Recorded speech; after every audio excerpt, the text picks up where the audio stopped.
I'm teacher and I'll be a tutor for today. So, can I please know your name? Oh wow, Jane, nice to meet you. It's my pleasure. Well, where are you from? Oh, you're from India? Oh wow. You know, I've loved India a lot. I've heard a lot about the people there, that they are so nice, and I hope that is true. Okay, that's right, that's right. Obviously, I'm also very happy to meet you right here, and of course, we're going to get deep into the lesson. So I hope you're ready for the class. Well done. So today, we're going to have a business English class, and as you can see on the screen, we have the materials available for you. So this is what is going to happen. We are going to have a simple conversation exercise where we'll need you to complete some sentences using the words stated above right here. So you're going to complete this conversation, and then after that, we shall do a role play. What I mean by a role play is that you will pretend to be speaker A and that will be speaker B. So we're going to take it as though it was a natural conversation. I hope you understand. All right, well done. So let's go ahead. So we're in part 2, and you can see the material says, conversation. The first instruction says, choose the correct answers to fill in the gaps, basing your answers or basing your choices on the provided replies.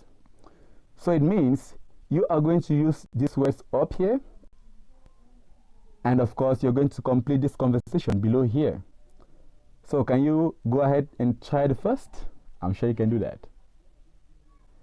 So the first sentence is, you must be, and there you say your name.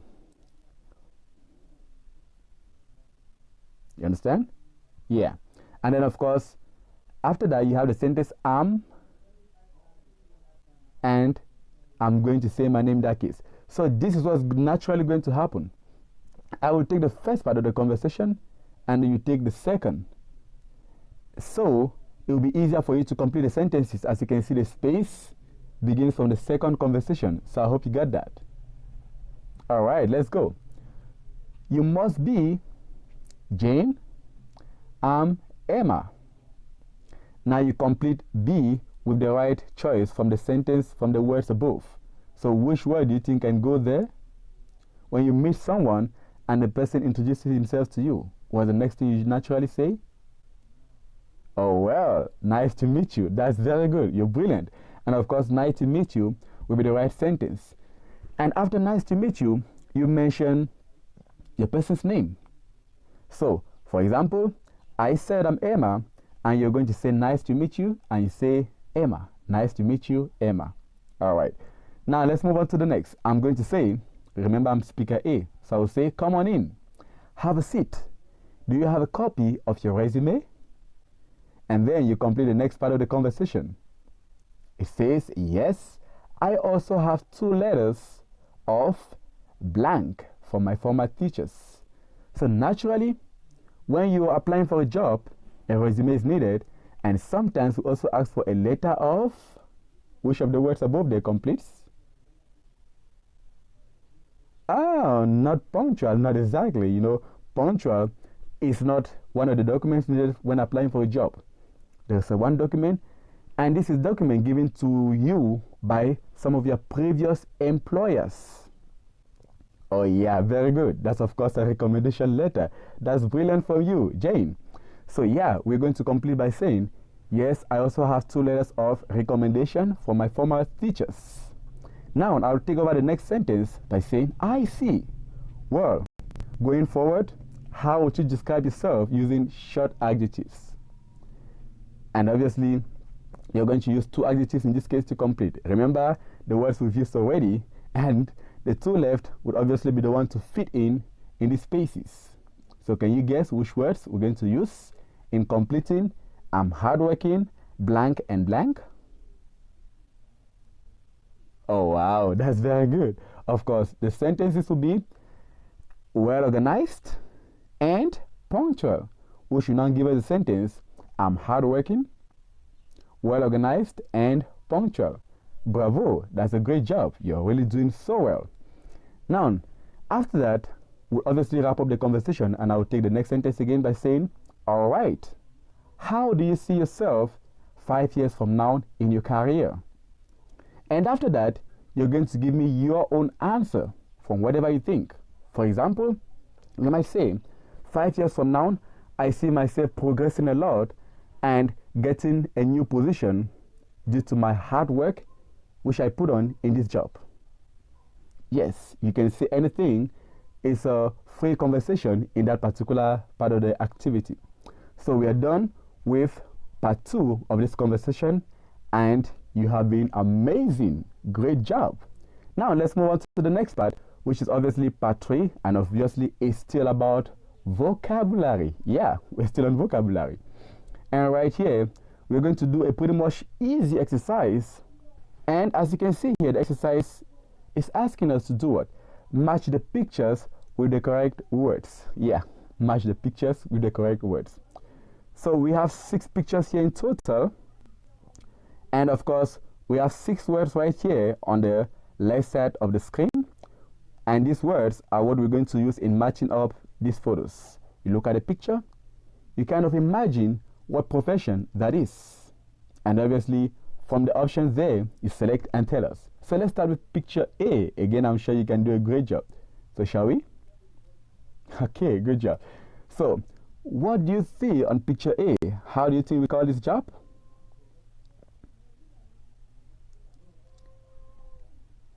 Yeah, that's certainly maybe a secretary or a boss making a phone call. So how do you think we call the environment where she is? An office. Perfect. Yeah, that's an office. So an office goes for A, and that's the right answer. Let's move on to B. Look at this guy here carefully. Yeah, he's certainly having some papers at hand. And look behind him. You can see some things. Where do you think this is? Is it an automobile repair shop? Unfortunately, I don't think so. Try to look again close. Look at the helmet he's putting on. Usually we have just one sort of people, one type of people who always like do this, especially when they are on site. Okay, I already gave you a clue of the answer. Oh yeah, a building site. Perfect. A building site is obviously what we have on picture 2. And what about picture 3? We can see an amazing guy taking some pictures, photos, if you like. And how do we call that? Remember, they always have their own kind of office where they also take pictures, professional pictures. How is this place called? A studio. Well done again, Jane. You're doing amazingly well. Now, let's move on to the next picture, which is picture number 4 right here. Look at the lady. Look at her attire, what she's putting on. And from there, you can tell easily who she is. Yeah, a lawyer. Bravo. A lawyer is the right answer. So where does a lawyer naturally work? They exercise their duty, of course, in a court. So well done again. A court is the right answer. Picture 5. Look closely. You can see a cute guy. And of course, if you look behind at the background, you'll see some vehicles, particularly a car, which is kind of undergoing some repairs, right? Okay, yeah. So I think that should be an easy one to spot out. So what answer do you think would be for this picture? Well done again, Jane. Good job. Obviously, that is not other thing but an automobile repair shop. Bravo. Well done again. And finally, we have the last picture, which is picture number 6 right here. So we again have a cute lady in front of the computer. She's certainly, of course, at her job site as well. And if you look closely, you're going to see that the machine she's holding is usually used for paying for what has been taken at the place. I don't want to call the place because it might be a clue to the answer. So what do you think that is? Well done. Of course, it's a supermarket. So a supermarket is where this lady is actually working at. And with that, we've come to the end of that exercise once again. Wonderful job, Jane. You are amazing. Looks like this business English lessons was made for you. You're welcome. You're welcome. Now, let's move on to second part of that question, still on this exercise. And you can clearly see it's asking you, what might the job titles be? Now we're going to the second part of it. And we're asking you, what their job title might be. Like, how do you call their profession? The first lady, yeah, like we said, she can be a secretary, she can be a boss, an entrepreneur. Well done, any of them can work. What about the second picture? Yeah, it's a construction worker, probably an engineer. Good job again. And what about the third? Oh, an engineer. Okay, I don't think so. Yeah, the third picture. That's right. The third picture, of course, is a photographer. Remember, the person who takes photos at the studio or even out of the studio is a photographer, naturally. So, professional photographer. Next picture, number 4. Yeah, of course, he's a lawyer. We just said that. Well done again. That was a good memory. Great job. And picture number 5. A mechanic. Yeah, a mechanic. Clearly, an automobile mechanic, because we have so many of them. And the next one. Yeah, probably a cashier. Obviously, she's a cashier, of course, at the supermarket, like we mentioned. So once again, wonderful. Now we have a second question still on this, asking you, seeing those different jobs, which one of them interests you the most? Out of these 6 right here, which of them do you kind of love the most? Can you tell us, please? Ah, okay. So you love photographing job. All right. So it means you obviously aspire to be a photographer. Okay, definitely. Ah, you want to find out what I like among them? Obviously. Definitely, I'm so in love, of course, with working at the office. And certainly, I'm more for the entrepreneur, the girl, of course, on the first photo. Thanks again for asking. And I think we all agree that we have different likes and dislikes as regards different professions out there. So, with that again, we've wrapped up with activity 2 of part 3 of that exercise. Now we are moving on, of course, to part 4, which has to talk of reading. We're going to read out the text, which is, of course, an article below right here, and then finish the task on the next page. That will be probably in the next lesson. So, but for now, let's go ahead and, of course, read what we have right here on this article. So, do you want to read, or you want me to read and you repeat after me? Okay, you want to repeat after me. All right, that's no big deal. Let's go ahead. So let's start with the reading. Please repeat after me. If I'm too fast, do let me know to slow down, okay? And of course, if I'm too slow, you can ask me to kindly step it up. I wouldn't mind, all right? Okay, I think we're good to go. So let's start with reading, of course, the topic. It says, combat the drawbacks of work from home life. Can you repeat, please? That's good. Now, first paragraph. Working from home has its merits. But it comes with a few drawbacks as well. Here are some tips to help strike a balance between work and personal life while working from home. Well done. Now let's move on, of course, to looking at some of these tips which you can use, obviously, to work from home and not feel out the stress, because the text is actually telling us how stressful and tiring it can be working from home. Many people believe that it's the easiest job to do. I was in the field, not exactly as easy as many people think. So let's look at some of these tips. The first says, stick to your work schedule. Again, stick to your work schedule. Good. Working from home can be distracting sometimes, and it can get more difficult to stick to one's schedule. That's why it's important to stick to the daylight schedule so that home workers won't be behind on important projects. That's good. You're repeating so well. Perfect.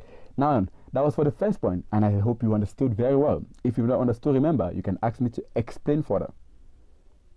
All right. So what we are being told here is that while working from home, so many people obviously know that it's relaxing And so they tend to forget that they need to like step up and plan a regular schedule which they need to follow each time they are working from home.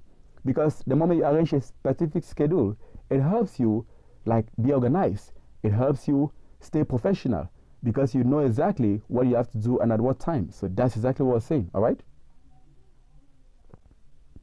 Okay, thanks for the compliment. I'm here for you. I explained very well because you're here and of course you're doing great. Now let's look at the second point, please. Let's go ahead. Please repeat after me. Second point says, beware of workaholic tendencies. Yeah. Efficiency and flexibility are some of the top reasons that people want to work from home. However, many home-based workers find themselves working more hours, not fewer, and logging in work time on nights and weekends. That's true. Okay, let's look at the last sentence on that. Just because the work is just there and they can't ignore it. Yeah, so I hope you understand the entire paragraph and this point. Okay, well done. I'm happy you understand everything about it. Now let's move on to the next point, which happens to be the last. It says, be smart about the expenses. This is one of my favorite points. Be smart about the expenses. All right, let's read what he has to say. Without a daily commute, mandatory lunches, and the cost of office appropriate attire, it means that working from home isn't too heavy on the budget. And yeah, I actually agree to this because we know very well that when you actually work in person in many offices, well, there's an attire which you need to respect, which you need to put on. And most of the jobs don't care if you have enough money for that. You just have to look for a way and of course grab yourself some of these clothes because you must make sure to always look at the right attire whenever you're coming to work. And so it becomes a little bit very expensive. You find yourself earning sometimes around $3,000 monthly, and then just to stay good, look good of course with the attires, you find yourself maybe spending up to sometimes $1,000 around in a month or two, which of course is a lot. But for the home workers, well, they don't have to worry too much about the attire which they put on, because you can practically repeat an attire like 2 months, 3 months, and no one will even seem to take notice of that. You understand? Yeah. It's just for you to always look presentable as well and look good whenever you're having the classes. So that's pretty much the important thing about it.